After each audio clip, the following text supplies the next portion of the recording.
You've had quite the week. How are you?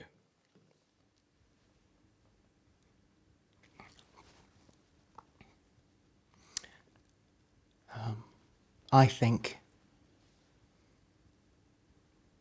I understand how Caroline Flack felt.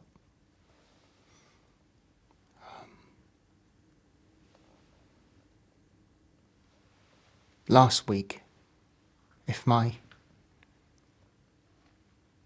daughters hadn't been there, then I wouldn't be here. And they've guarded me and won't let me out of their sight. It's like a weird numbness. I know that's a selfish point of view, but you come to a point where you just think, how much are you supposed to take? If all of those people that write all of that stuff, do they ever think that there's actually a person at the other end? And so,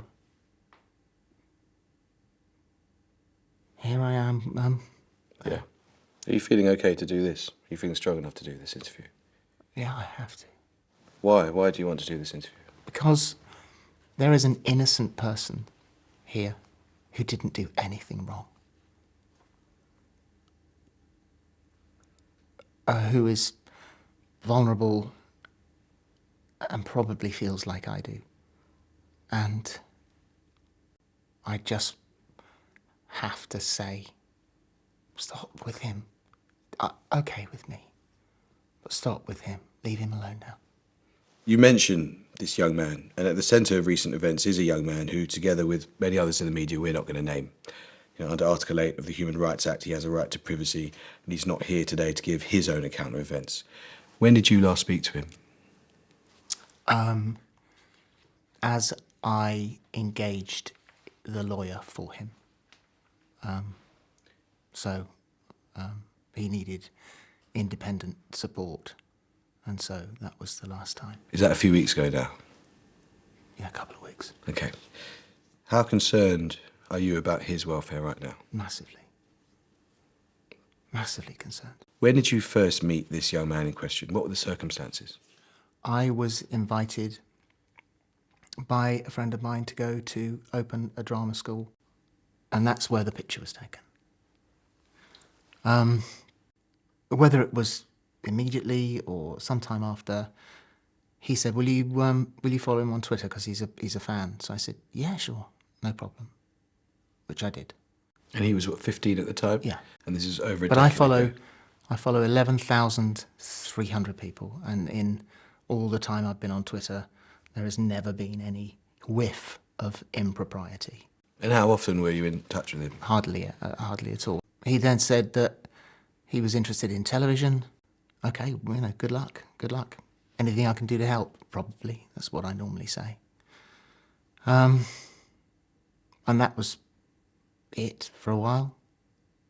And then he asked if he could visit the studios, work experience type of thing. I said, well, you come down and have a look for sure, which he did. How old was he when he first said to you, I'm interested in television? Was he 18 by that point? 19 then, I would think. He was 19 by then. When you look back now, if you were to look back at those messages now, is there any sense in which you were flirting with him? No. I've been 41 years in television. Nothing like this before. No accusations. I mean, this is all, accusations. And then when you met him in person, was there a little moment of sexual attraction then even? Absolutely not.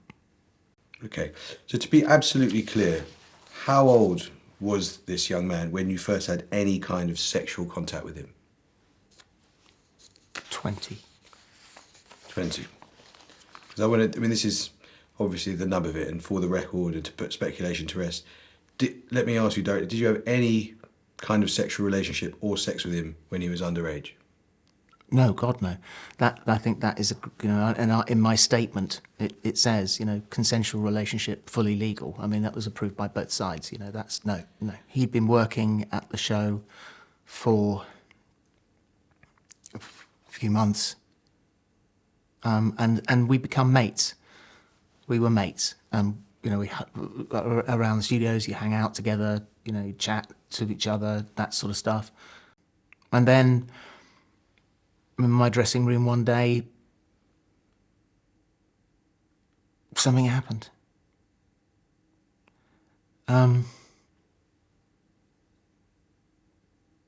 Which, obviously I will regret forever, for him and for me, mostly him. But that happened maybe 4 or 5 times over the next few months, and I know it's unforgivable, but we weren't boyfriends, we weren't in a relationship. I was really in a mess with my own sexuality at the time, and it just happened.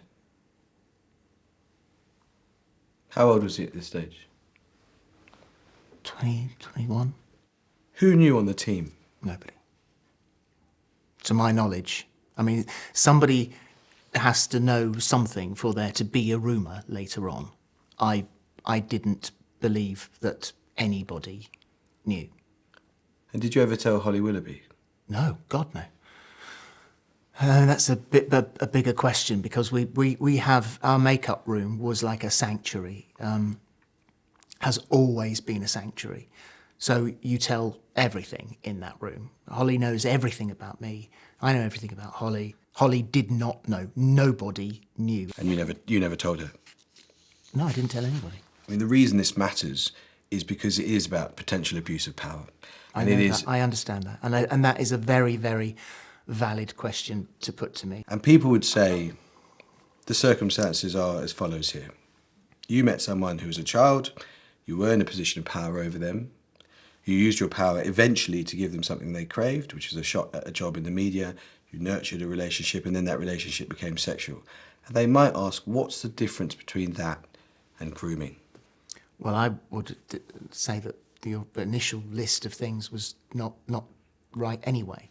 Tell me, why? Because it was a totally innocent picture, a totally innocent Twitter follow, of which I follow 11,400 people, and then it was a completely innocent backwards and forwards over a period of time about a job, about careers. What's wrong with talking to someone, no matter what age they are? Does that mean that if you're following anyone on Twitter that you absolutely don't talk to anybody else, or you don't give advice?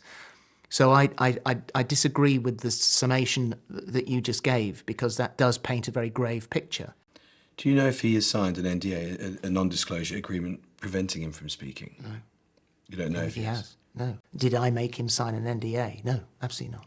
But there's a question of whether or not he was, as it were, paid off. And No. in effect, if he was paid off, No. was he paid for his silence? No, God, no. No. So is he free to speak if he wants to? Yeah. Yes. I mean, what he wants is for all of this to go away. He wants a quiet life. And just on a couple of points of information, just to be clear, you are currently on an ongoing basis, you're paying for his legal advice and support. Has there ever been, or is there, an injunction or any sort of NDA preventing media coverage of your relationship with him? No. Why is all this coming out now, Philip? What was the catalyst? What changed? It got too big. The lie got too big for both of us. It just got enormous. It was growing and growing and growing, and it crossed over from online to mainstream news. ITV's position is that they've only put out one statement about all this. They say they investigated allegations of an improper relationship, and they were told by both you and the young man that there was no relationship. In retrospect, was that investigation a sham? Because it clearly didn't get to the truth, did it? I think if you have two people who are lying, then what can you do? But what did that investigation amount to? I mean, was it just a phone call to you and a phone call to the young man? Was it sort of a proper sort of independent? I think he was asked. He was asked quite a bit. I was asked a couple of times. So it's and it wasn't formal. Is this the tip of the iceberg? Are there more allegations and revelations to come, or as far as you're concerned, is it all out? It was my biggest, sorriest secret. When did you last speak to Holly Willoughby? I WhatsApped her on the day that I put the statement up, and I said to her, I know you can't reply, you're probably not allowed to, but please know that I am so desperately, desperately sorry. Did she reply?